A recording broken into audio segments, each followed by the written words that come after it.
Alright, I figure just give a before and after on the stock exhaust on a 2011 wide glide compared to the rush pipes that will be going on either today or tomorrow. Alright, so I just want to give a before and after sound.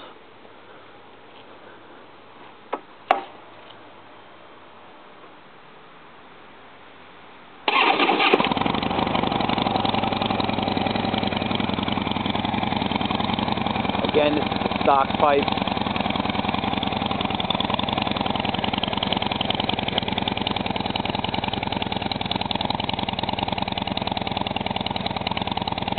Probably louder in the video, but when riding, it's real quiet.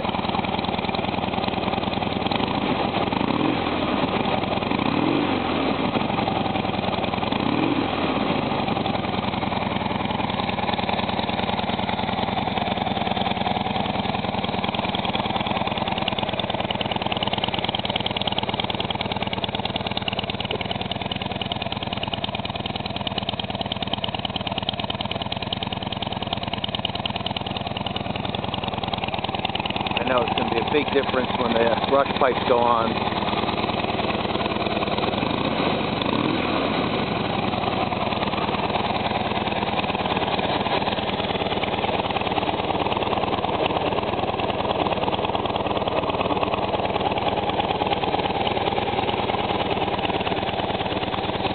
Alright, that's the stock pipe on a 2011 wide glide.